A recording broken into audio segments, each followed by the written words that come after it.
الحمد لله نحمده ونستعينه ونستغفره ونعوذ بالله من شرور أنفسنا ومن سيئات أعمالنا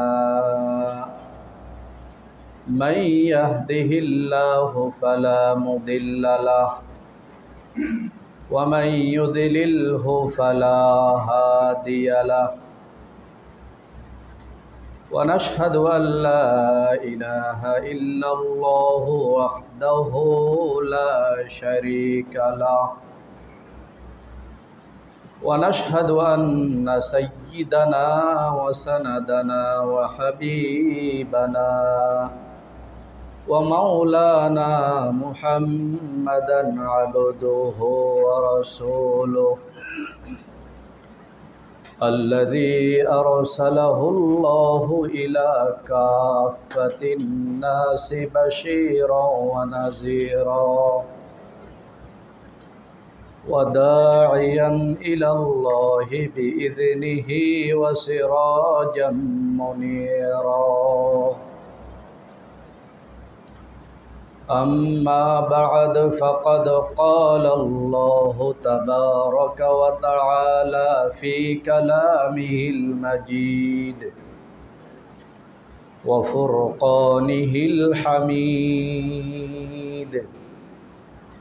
أعوذ بالله من الشيطان الرجيم بسم الله الرحمن الرحيم وأقيموا الصلاة وآتوا الزكاة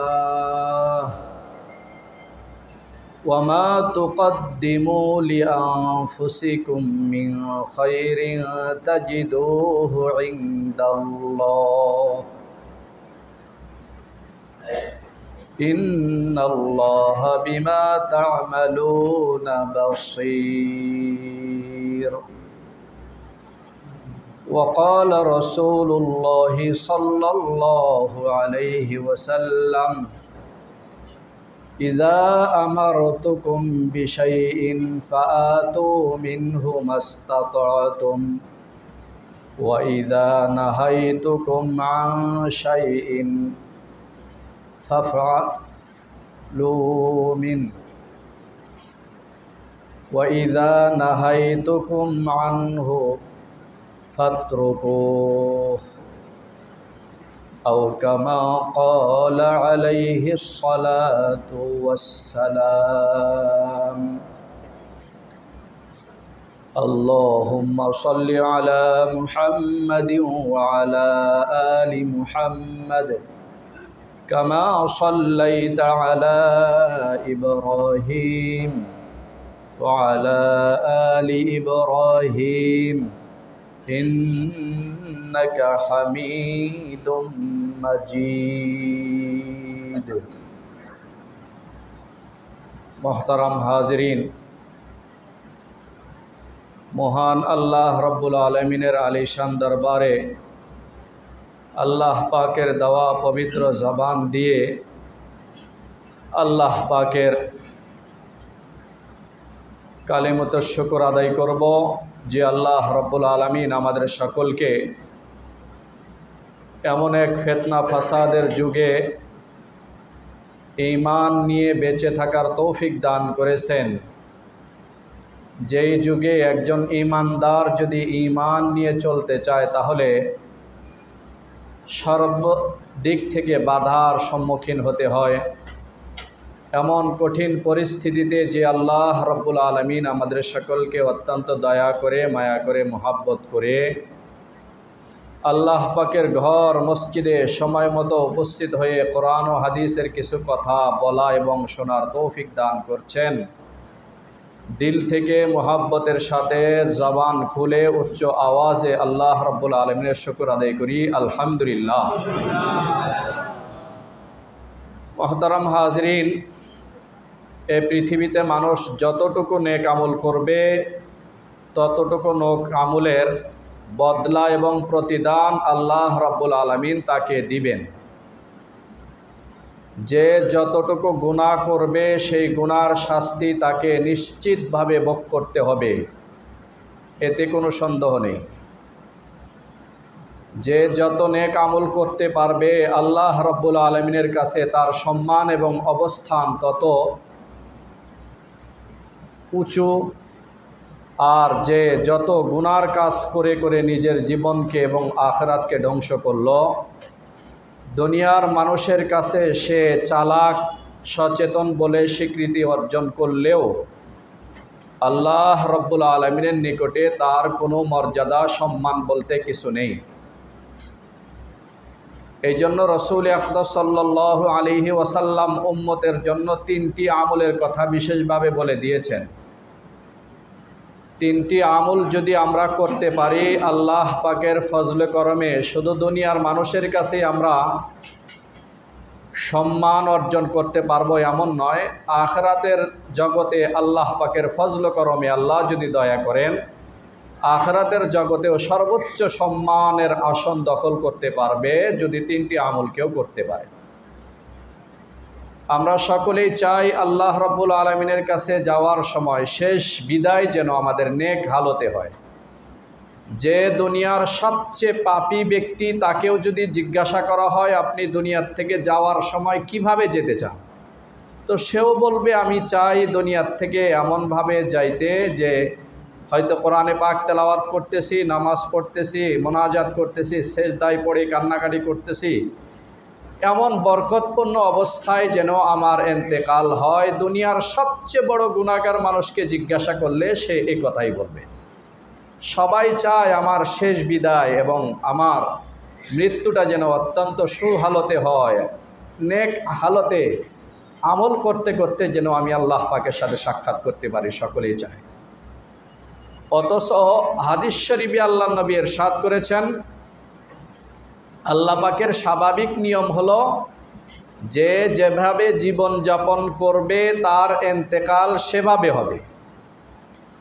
একজন সারা জিন্দেগি হালাল হারামের তমিজ বলতে তার জীবনে কিছু ছিল না, হালাল হারামের কোনো পরহেজ করতো না, যা পাইতো তা খাইতো, যেভাবে মাল সম্পদ উপার্জন করা তার হাতে সম্ভব সেভাবেই করতে, এটা কি হালাল না হারাম এটা জিন্দেগিতে কোনো সময় চিন্তা করতো না। জবানে যা আসতো তাই বলতো,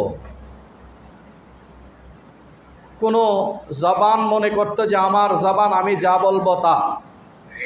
বিষয়টা আসলে সম্পূর্ণ উল্টা। জবান আল্লাহ পাক আপনাকে আমাকে আমানত স্বরূপ দিয়েছেন, আমি জবানে কি বলবো না বলবো সব কিছু লিপিবদ্ধ হচ্ছে আল্লাহ পাকের কাছে, আমাকে আপনাকে জবাবদেহি করতে হবে। তো বেপরোয়াভাবে গুনাহগারের জীবন যারা সারা জিন্দেগি গুনার সাথে জর্জরিত ছিল, গুনায় জর্জরিত জীবন যাদের ছিল, তাদের ইন্তেকাল স্বাভাবিকভাবে গুনাহ অবস্থাতেই হবে। আর যারা সারা জিন্দেগি চেষ্টা করত যে গুনাহ থেকে বেঁচে যেন জীবন যাপন করতে পারে, নেক আমলের মাধ্যমে যেন আমি আমার জীবন যাপন করতে পারি, সামান্য একটু গুনাহ হয়ে গেলে তার দিলের মধ্যে এতটা পেরেশান হয়ে যায় যে তার যেন অনেক বড় কোনো সম্পদ হাতছাড়া হয়ে গেছে, অনেক যেন দামি কিছু তার হাতছাড়া হয়ে গেল, এরকম পেরেশান হয়ে যায়। ধরুন ফজরের নামাজের জামাতের সাথে নামাজ পড়তে পারে নাই, এত কষ্ট লাগে জহর পর্যন্ত যেন তার দিলের মধ্যে একটা অশান্তি কাজ করতে থাকে। আবার যদি হঠাৎ করে একদিন একটু সুযোগ হলো, তাহাজ্জুদ নামাজ সুযোগ পেয়েছে পড়ার, খুবই দিনের ভিতরে আনন্দ লাগে যে আল্লাহ আমি আজকে একটু নেক আমল বেশি করার সুযোগ পাইলাম। হঠাৎ করে কথা বলতে গিয়ে একজনকে একটু কড়া কথা বলেছে, তখন তার দিলের মধ্যে কষ্ট লাগে যে আমি কেন এত কড়া কথা বললাম, আমার এই কথার দ্বারাই আল্লাহ পাকের বান্দা কষ্ট পাইল কিনা। এটার কারণে যে যাকে কথা বলা হয়েছে সে যতটুকু কষ্ট পায়, যিনি কথা বলেছেন তার দিলের মধ্যে কষ্ট আরও বেশি লাগে যে আমি যেন তাকে একটু অতিরিক্ত কথা বলেছি, অতিরঞ্জিত কথার কারণে কষ্ট পাইল কিনা। বারবার দিলের মধ্যে এভাবে আমার কথা বলাটা ঠিক হয় নাই, সামনের থেকে মানুষের সাথে ভালো আচরণ করব, এইভাবে দিলের মধ্যে একটা কষ্ট কাজ করতে থাকে যে আমার মনে হয় অন্যায় হয়ে গেল। এভাবে সদা সর্বদা চেষ্টা করে গুনাহ থেকে বেঁচে জীবন যাপন করার জন্য। সবসময় যেন একটু গুনাহ থেকে বাঁচতে পারলে ভালো লাগে, একটু নেক আমল করতে পারলে ভালো লাগে, চেষ্টা করে কোনো প্রকার গুনাহ যেন আমার দ্বারা না হয়। এভাবে চলতে চলতে আল্লাহ পাকের কাছে দোয়াও করে, চেষ্টাও করে। তো আশা করা যায় আল্লাহ পাকের ফজলে করমে তার ইন্তেকাল সেভাবেই হবে যেভাবে সে সারা জিন্দেগি চেষ্টা করেছে। তার ইন্তেকাল হবে অনেক নেক সুরতে। অনেক বড় বড় ব্যক্তিদের জীবনীতে লেখা আছে, মাতা ওয়া হুয়া সাজিদুন, সেজদা অবস্থায় ইন্তেকাল করেছেন। এই ঠাকুরগাঁতে অনেক আমাদের পরিচিত অনেক মানুষ এমন খবর শুনেছি যে নামাজের প্রথম সেজদায় গিয়েছে, দ্বিতীয় সেজদায় আর উঠতে পারেন নাই, হায়াত শেষ। আশেপাশে যারা নামাজ পড়তেছিল তারা সেজদার থেকে উঠেছেন, কিন্তু ওনার ওঠার সুযোগ হয় নাই। এই সেজদাটাই তার জীবনের শেষ সেজদা ছিল। এখান থেকে একটি বিষয় স্পষ্ট হয়, আল্লাহ পাকের ফজল করমে তার ইন্তেকালটা কত সুহালতে হলো। আল্লাহ পাক যে তার জিন্দেগির কোন আমল পছন্দ করেছিলেন, যে আমলের বদৌলতে এত সুন্দর ইন্তেকাল তার হলো। অনেকেই এমন আছেন যে দেখা যায় যে বাসার মধ্যে ইন্তেকাল হয়েছে ঠিক, কিন্তু অজু অবস্থায় শুক্রবারে খুব নেককারের ইন্তেকাল আর মৌতের ব্যাপারে হাদিস শরীফে যেভাবে বলা হয়েছে এভাবেই হলো। এগুলি হলো সারা জিন্দেগি আমি যেভাবে যাপন করেছি আমার ইন্তেকালটা সেভাবেই হবে, এটাই স্বাভাবিক বিষয়। এই জন্য আমার আপনার সর্বোচ্চ সতর্ক থাকা দরকার, জিন্দেগিতে যেন কোনো গুনাহ আমার দ্বারাই না হয়।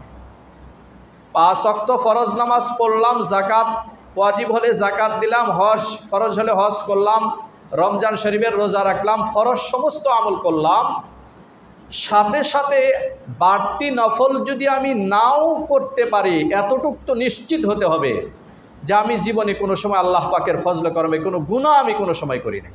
কোনো গুনাহ যেন আমার দ্বারা না হয়, গুনাহ থেকে যেন আমি বাঁচতে পারি।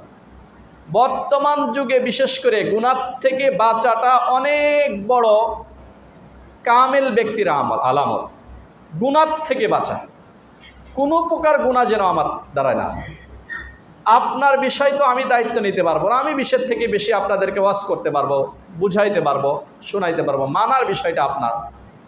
কত মুসল্লিয়ান ইকরাম দেখি 5 ওয়াক্ত নামাজ পড়েন, আমার এখানে ইমামতি, আপনাদের এখানে খিদমতে আসি 6 বছর হয়ে গেল, আগে 2 বছর ছিলাম, তাহলে 8 বছর ধরে নামাজ পড়তেছেন। অনেক মুসল্লি এমন আছেন আজও পর্যন্ত মুখে দাড়ি রাখেন নাই, অথচ দাড়ি রাখা কত বড় মারাত্মক অন্যায়, এত বড় মারাত্মক অন্যায় এবং গুনাহ যে এইটার কারণে 24 ঘন্টায় আপনার আমলনামায় গুনাহ লেখাই হবে, 24 ঘন্টা লিখতেই থাকবে বেশ।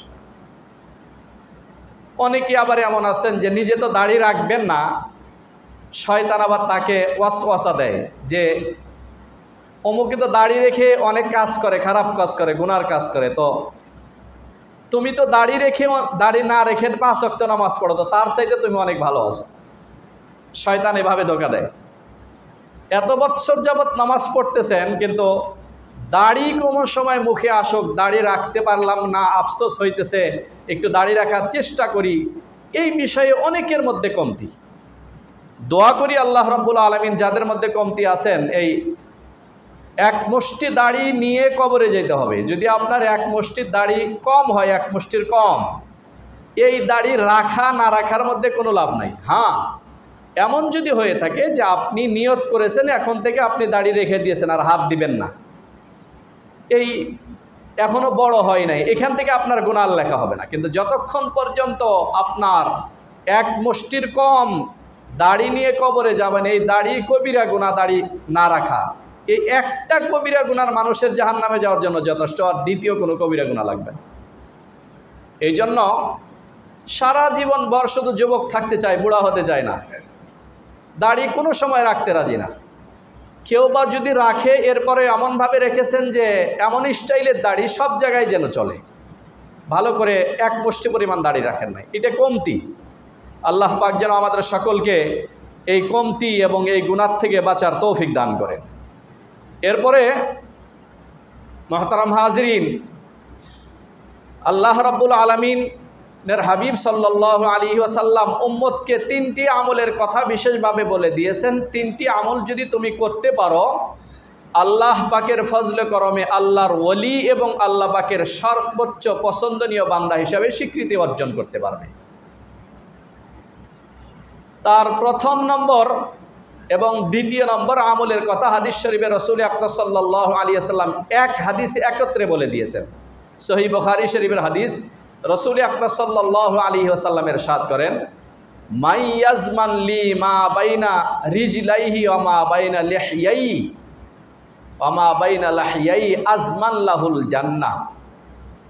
আমার উম্মত, তুমি যদি দুটি আমলের গ্যারান্টি দিতে পারো, দুটি জিনিসের, তাহলে আমি মুহাম্মদুর রাসূল সাল্লাল্লাহু আলাইহি ওয়াসাল্লাম তোমার জান্নাতের গ্যারান্টি দিলাম।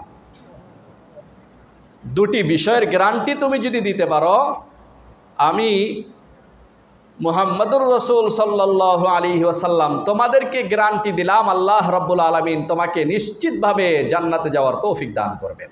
জান্নাতের গ্যারান্টি আমি দিয়ে দিলাম। প্রথম নম্বর আমল হলো, আমি আমার লজ্জাস্থানকে হেফাজত করব। আল্লাহ পাক যেখানে ব্যবহার করার অনুমতি দিয়েছেন সেখানে, অপাত্রে কোথাও না। আমার সতীত্বের হেফাজত করব। আমার চরিত্র এবং আমার এই সম্মানকে কেউ যেন কালারিং করতে না পারে, জীবনের ইতিহাসে কোনো স্পট না লাগে, এই বিষয়ে আমি নিশ্চিতভাবে আমি এটাকে যদি হেফাজত করতে পারি, আমার লজ্জাস্থানকে হেফাজত করতে পারি, তো আল্লাহ পাকের ফজলে করমে দুনিয়ার অর্ধেক ফিতনা ফাসাদ মুসিবত থেকে আমরা বেঁচে যেতে পারব। উম্মতে মুহাম্মাদিয়া যেন নিজের লজ্জাস্থান হেফাজত করে আল্লাহর কাছে সর্বোচ্চ সম্মান মর্যাদা অর্জন করতে না পারে, এই জন্য সারা দুনিয়ার সমস্ত মানুষের মেহনত। সারা দুনিয়ার সমস্ত মানুষের মেহনত কিভাবে? পর্দার সাথে যদি চলতে বলা হয়, তাহলে আলহামদুলিল্লাহ যারা দিনদার তারা চিন্তা করেন যে আমি আমার স্ত্রী, আমার মেয়ে, আমার মা, আমার অধীনস্থে যারা আছে তাদেরকে পর্দার সাথে চলাবো, এর দ্বারাই আমার পরিবার গুনাহ থেকে বাঁচতে পারবে, অপর পুরুষও নিজের নজরকে হেফাজত করতে পারবে, গুনাহ থেকে বাঁচতে পারবে। মুসলমানদের চিন্তা এইটা। মুসলমানরা চিন্তা করে নারীদেরকে কিভাবে তার সম্মান রক্ষা করে পর্দায় আবৃত করে রাখা যায়, এটা হলো মুসলমানদের কাজ, ইমানদারের দাবি, রসুলের শিক্ষা। পক্ষান্তরে সারা দুনিয়ার বেঈমান কাফের মুশরিকদের কাজ হলো যত নারীদেরকে বেহায়া বেপর্দায় নামানো যায়, তাহলে মুসলমানদের ঈমান ধ্বংস হবে। ঈমান ধ্বংস হলে আল্লাহ পাকের গজব নেমে আসবে, আল্লাহ পাকের কোনো সাহায্য পাবে না। তখন সংখ্যায় মুসলমান যতই বেশি হোক না কেন, যেহেতু তাদের ঈমান ধ্বংস হয়ে গেছে, তাই তাদের আল্লাহ পাকের সাহায্য না থাকার কারণে তারা আমাদের হাতে বলি হয়ে যাবে। তাদের রক্ত নিয়ে আমরা হোলি খেলতে পারবো, তাদেরকে যে কোনো সময় অত্যাচার, নির্যাতন, নিপীড়ন করতে পারবো, আল্লাহ পাকের কোনো সাহায্য আসবে না। এই জন্য সারা দুনিয়ার বেঈমান কাফের মুশরিকদের কাজ হলো মুমিন যেন তার লজ্জাস্থানকে হেফাজত করতে না পারে। এই জন্য বেশি বেশি বেপর্দায় যেভাবে নামানো যায় নারীদেরকে, বিশেষ করে সারা জিন্দেগি তো আমরা দেখেছি, আমাদের ছাত্র জীবনে এগুলির এত ছিল না। এই ইন্টারনেট দুনিয়াতে আসার কারণে, মোবাইল দুনিয়াতে আসার কারণে মানুষের সতীত্বের হেফাজত করা মারাত্মক কষ্ট হয়ে গেছে। বিশেষ করে যারা যুব সমাজ, এই মোবাইলের, ইন্টারনেট এত ব্যাপক হওয়ার কারণে তারা যে কোনোভাবে গলত কাজে, অন্যায়, অবিচার, জেনার সাথে জড়িত হয়ে যাচ্ছে। তো জেনার সাথে জড়িত না হওয়ার জন্য রাসূল আকরাম সাল্লাল্লাহু আলাইহি ওয়াসাল্লাম ১৫০০ বছর পূর্বে উম্মতকে সতর্ক করে গেলেন যে তুমি তোমার দুটি জিনিসের গ্যারান্টি আমাকে দাও, আমি মুহাম্মদুর রাসূল সাল্লাল্লাহু আলাইহি ওয়াসাল্লাম তোমাকে জান্নাতের গ্যারান্টি দিলাম। এর মধ্যে একটা হলো তুমি তোমার লজ্জাস্থানকে হেফাজত করো। আপনি যদি আপনার লজ্জাস্থানকে হেফাজত করতে পারেন, আমি যদি আমার লজ্জাস্থানকে হেফাজত করতে পারি, আল্লাহ রাব্বুল আলামিনের ফজল করমে সাহাবায়ে কেরামের যেই মর্যাদা দাম ছিল, প্রকৃতপক্ষে আল্লাহ পাক আজও আমাকে আপনাকে সাহাবায়ে কেরামের সম্মান এবং মর্যাদা এই একটা গুণের কারণে সারা দুনিয়ার মানুষের সামনে দিবেন। রসুল সাল্লাল্লাহু আলাইহি ওয়াসাল্লামের গুণ, সাহাবায়ে কেরামের গুণ ছিল রসুলের সাথে যুদ্ধে যাইত বেঈমান কাফেররা, কিন্তু নিজের বাড়ির নিজের স্ত্রী এবং যুবতী মেয়েকে হেফাজত করার জন্য সাহাবায়ে কেরামের বাসায় রেখে যায়। বলেন যুদ্ধ করার জন্য যায় মুহাম্মদুর রাসূল সাল্লাল্লাহু আলাইহি ওয়াসাল্লামের সাথে, সাহাবায়ে কেরামের বিরুদ্ধে যুদ্ধ করার জন্য যায়, আর দুটি জিনিস হেফাজত করে সাহাবায়ে কেরামের কাছে, মুসলমানদের কাছে। এক, সম্পদ। মুহাম্মদুর রাসূল সাল্লাল্লাহু আলাইহি ওয়াসাল্লামের কাছে হেফাজত করতেন যে মুহাম্মদ, তোমার দ্বীনের সাথে আমাদের দ্বিমত আছে, কিন্তু তুমি যে আরব জাহানের সবচেয়ে বড় আমানতদার, এতে কোনো সন্দেহ নাই। তুমি যে আরব জাহানের মধ্যে সর্বোচ্চ আমানতদার ব্যক্তি, এতে কোনো সন্দেহ নাই। যার কারণে আপনারা শুনেছেন যে মদিনায় হিজরত করে চলে আসার সময় হযরত আলীকে নিজের বিছানায় শোয়ায় রেখে এসেছিলেন, আর বলেছিলেন যে এই আরব জাহানের কাফের মুশরিকদের কিছু অর্থ আমার কাছে আমানত আছে, এগুলি নিয়ে যদি আমি রাত্রের অন্ধকারে চলে যাই হিজরত করে, তাহলে তারা অপবাদ দিবে যে মুহাম্মদ আমাদের সম্পদ নিয়ে হিজরত করে রাতের অন্ধকারে চলে গেছে। এই জন্য তুমি এখানে শুয়ে থাকবে আমার বিছানায়, আর আমার এই সম্পদ আমানতগুলিকে, যার যার আমানত তারকে হস্তান্তর করে এরপরে আসবে। হযরত আলী রাদিয়াল্লাহু তাআলা আনহু ভয় পাইতেছিলেন। আল্লাহর নবী বললেন যে মদিনায় তোমার সাথে সাক্ষাৎ হবে। যখন হযরতে রাসূল আকরাম সাল্লাল্লাহু আলাইহি ওয়াসাল্লাম এই কথা বলেছেন মদিনায় তোমার সাথে সাক্ষাৎ হবে, হযরত আলী নিশ্চিত হয়ে গেলেন যে বেঈমান কাফের মুশরিকদের পুরা দুনিয়ার ষড়যন্ত্র আমার বিরুদ্ধে করলেও নবী যেহেতু আল্লাহ পাকের পক্ষ থেকে ওহীর মাধ্যমে জানার পরে আমাকে বলেছেন যে মদিনায় সাক্ষাৎ হবে, তার অর্থ হলো আমাকে কেউ শহীদ করতে পারবে না।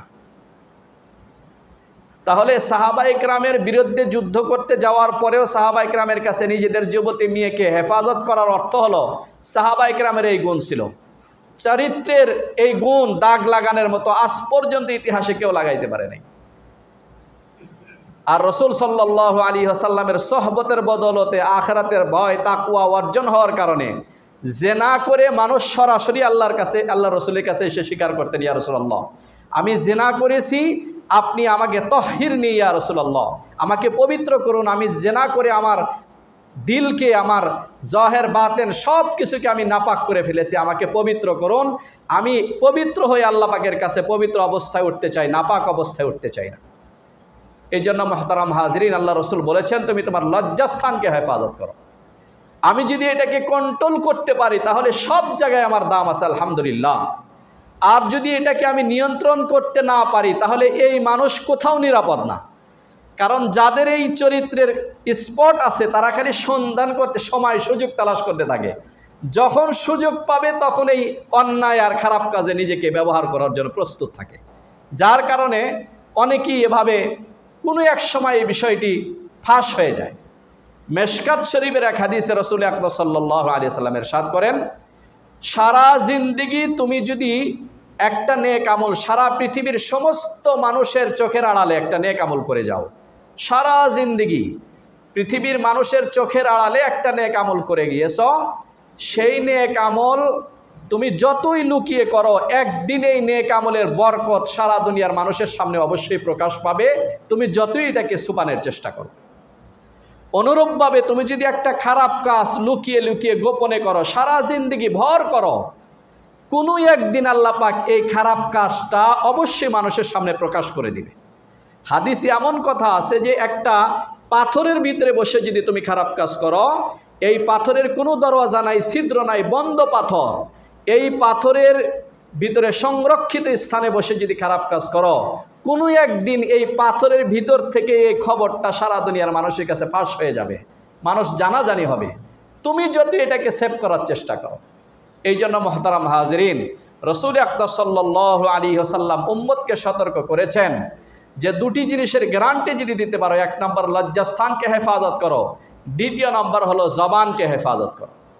জবানকে হেফাজত না করার কারণে দুনিয়াতে যত ফিতনা, সুযোগ পাইলে যা কারো গীবত করে বসি, আর একজনের গীবতের মধ্যে এত মজা যে এটার থেকে নিজেকে নিয়ন্ত্রণ করা এত মুশকিল, কোনোভাবে চেষ্টা করে সম্ভব হয় না, এত কঠিন ব্যাপার। এই জন্য হযরত হাকিমুল উম্মত আশরাফ আলী থানভী রহমতুল্লাহ আলাইহি বলছেন যে ঘি আর ভাত খাইতে যেভাবে মজা, গীবত করতে মানুষের কাছে এরকমই মজা। গীবত কোনো সময় মানুষ ছাড়তে চায় না, গীবত ছাড়বে না। সুযোগ পাইলে বন্ধু আর এক বন্ধুর সাথে যত মানুষের দোষ চর্চা খালি করে বেড়াবে, আর একজনের দোষ চর্চা করবে। এটার মধ্যে এত মজা, এত মজা।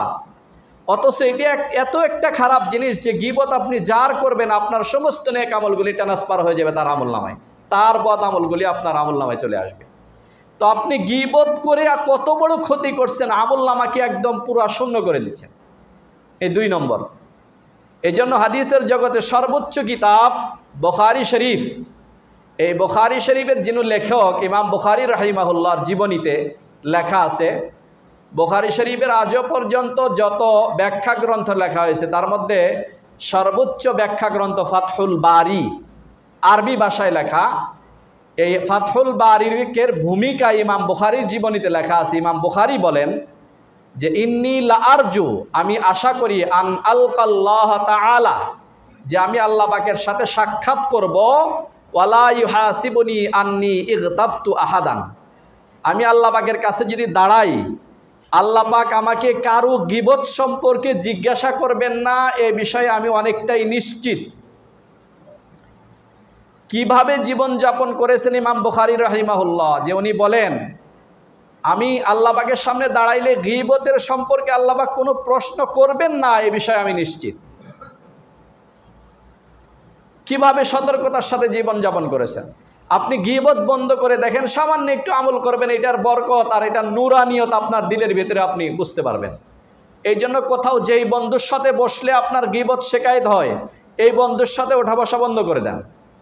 যেই বন্ধুর সাথে চলাফেরা করলে অন্যের দোষ চর্চা করতে হয়, ওই বন্ধুর দোষ চর্চার পথ আপনি বন্ধ করে দেন, তার সাথে ওঠা বসা বন্ধ করে দেন।